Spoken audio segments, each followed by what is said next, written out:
Assalamualaikum warahmatullahi wabarakatuh. Perkenalkan, saya Rahmat Wahyudi, NIM 2019 008388 dari kelas 6A10 Manajemen. Di sini saya akan menjelaskan mengenai sistem manajemen kinerja. Di sini saya akan memenuhi tugas ujian akhir semester dari mata kuliah manajemen kinerja. Sistem manajemen kinerja. Suatu organisasi maupun perusahaan bisnis apapun pasti mempunyai sebuah tujuan yang ingin diraih, hingga tujuan berhasil dicapainya. Tentu dibutuhkan kerjasama yang baik antara masing-masing roda penggerak dari sebuah perusahaan atau sebuah organisasi tersebut. Salah satunya adalah karyawan atau pegawai yang bekerja. Sebagai mata rantai penting demi tercapainya tujuan perusahaan, hasil kerja dari karyawan perlu dimaksimalkan. Dengan begitu, perusahaan atau organisasi mampu bergerak lebih cepat dan efektif dalam meraih target yang ingin dicapainya. Terdapat sederet opsi yang bisa dilakukan guna memaksimalkan kinerja karyawan di sebuah perusahaan. Masing-masing cara tersebut tentu saja memiliki kelebihan dan kekurangannya tersendiri saat diaplikasikan. Salah satu yang layak menjadi perhatian sebagai upaya dalam meningkatkan hasil kerja dari karyawan adalah performa manajemen atau manajemen kinerja. Secara ringkas, manajemen kinerja adalah sebuah upaya komunikasi antara atasan dengan karyawannya yang dijalani secara kontinu. Pengertian dari manajemen kinerja. Seperti yang sempat dibahas sedikit sebelumnya, manajemen kinerja adalah sebuah upaya komunikasi antara pihak atasan dengan karyawannya dan dilakukan secara terus-menerus. Tujuannya adalah agar target atau visi utama perusahaan dapat tercapai. Oleh karena itu, performance management harus bisa dijalankan dengan efektif oleh setiap perusahaan ataupun organisasi.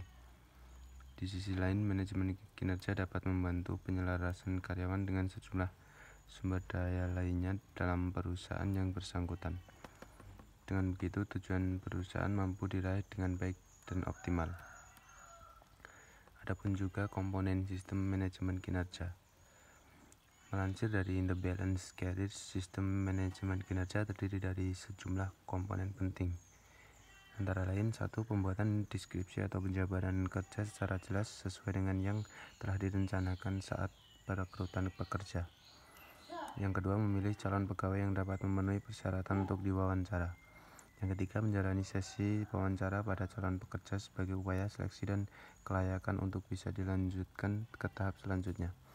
Yang keempat, menanyai calon karyawan mengenai kesanggupan dalam meraih target atau tujuan perusahaan serta memenuhi job desk atau deskripsi pekerjaan sesuai ketetapan sebelumnya.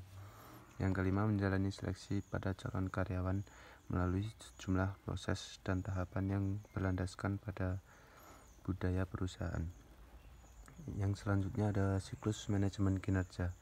Yang pertama ada perencanaan. Dalam tahap ini, diskusi akan dilakukan oleh pihak manajemen bersama direktur perusahaan terkait tujuan serta hal-hal yang ingin dicapai perusahaan, entah itu dalam jangka pendek, jangka panjang, maupun secara keseluruhan. Tahapan ini perlu dilakukan dengan matang agar karyawan memiliki panduan atau petunjuk dalam merancang seluruh tujuan dengan lebih mendetail. Berbagai tujuan dalam siklus perencanaan ini tak melulu soal strategi bisnis, bisa juga mengenai indikator pencapaian dari performa karyawan di sebuah tim. Sebagai contoh, target, tugas, tindakan, dan pengembangan.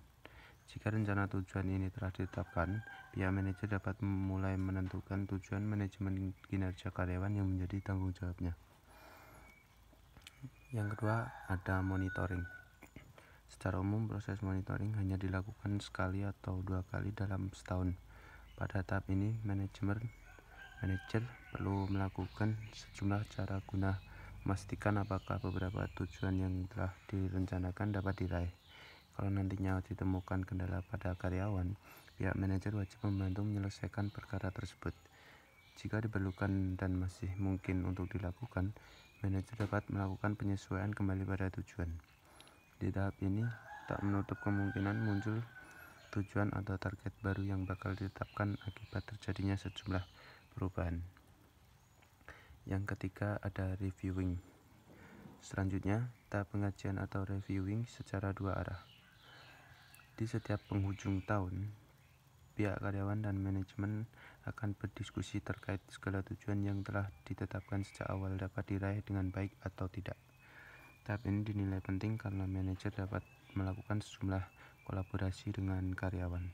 Semakin besar peran pekerja atau sebuah karyawan, maka akan semakin terpacu dan terdorong pula mereka untuk setia bekerja pada perusahaan tersebut. Berbagai hal yang perlu dikaji antara lain realitas tujuan yang telah ditetapkan sejak awal, serta bagaimana karyawan bisa mendapatkan keahlian atau pengalaman baru. Yang selanjutnya, yang keempat, ada penghargaan. Penghargaan adalah tahap manajemen kinerja yang tak boleh dilewatkan. Alasannya kenapa? Itu karena reward atau sebuah penghargaan merupakan hal yang mampu meningkatkan etos dan semangat kerja dari karyawan. Jika perusahaan tak mampu memberi penghargaan yang cukup, semangat kerja para karyawannya tentu akan berkurang dan berpotensi untuk mencari kerja di tempat lain. Pemberian penghargaan bisa berupa peningkatan gaji atau jatah cuti, pemberian bonus, promosi jabatan, testimoni tertulis, dan banyak lagi yang lainnya. Saat karyawan mendapatkan penghargaan, siklus manajemen kinerja dapat dimulai kembali dari tahap awal. Yang selanjutnya ada metode memaksimalkan dampak manajemen kinerja. Yang pertama ada tingkatkan intensitas evaluasi kerja hingga beberapa kali dalam 1 tahun. Yang kedua ada melakukan kegiatan OKR agar standar pencapaian pribadi dapat diselaraskan dengan tujuan dari perusahaan. Yang ketiga ada mengembangkan sistem feedback atau umpan balik dari karyawan agar aktivitas monitoring dapat dilakukan dengan lebih efektif. Yang keempat ada manajer perlu menjadi pengajar atau mentor yang mampu memberi pengarahan dan latihan. Yang kelima ada mengembangkan standar untuk dijadikan sebagai indikator pada performa kinerja dengan lebih efektif. Yang selanjutnya di sini ada perbedaan manajemen dengan penilaian kinerja. Ya, ini ada sebuah kolom, yang tengah itu ada manajemen kinerja, yang samping kanan ada penilaian kinerja. Dari penekanan, sebuah manajemen kinerja berfokus pada hal integrasi guna kerja karyawan dapat sesuai tujuan perusahaan serta membantu perusahaan dalam mencapainya. Dari penilaian kinerja lebih menekankan masukan dan evaluasi terhadap karyawan. Dari tujuan, manajemen kinerja menetapkan, memperbaiki serta mengevaluasi performa karyawan. Dengan begitu performa karyawan dapat ditingkatkan dan disesuaikan dengan tujuan dari perusahaan. Untuk penilaian kinerja, menambah kinerja karyawan, mengembangkan keahlian dan bakat karyawan, serta menumbuhkan budaya perusahaan. Dari keterlibatan karyawan, manajemen kinerja, pihak karyawan mampu memberikan kontribusi serta umpan balik atau feedback yang dapat dibicarakan dengan pihak manajer. Untuk penilaian kinerja, biasanya dilakukan manajer karyawan dan tak terlalu melibatkan karyawan, bahkan tidak. Untuk yang selanjutnya ada syarat yang wajib dipenuhi dalam praktik manajemen kinerja. Yang pertama ada dalam merealisasikan tujuan, perusahaan perlu memiliki strategi yang jelas. Yang kedua adanya Key Performance Indicator atau KPI yang dapat diukur dengan cara kuantitatif, memiliki target yang akan dicapai, serta mempunyai kejelasan terhadap jangka waktu. Yang ketiga, pada kontrak kerja, sejumlah tolak ukur kinerja dapat dituliskan dengan bentuk kesepakatan atau perjanjian tersebut. Yang keempat, terdapat siklus manajemen kinerja yang baku dan harus dipatuhi seluruh karyawan perusahaan, termasuk dalam hal pelaksanaan, perencanaan kinerja, pengawasan, dan evaluasi. Yang kelima, ada terdapat reward dan punishment guna meningkatkan serta menjamin konsistensi perusahaan.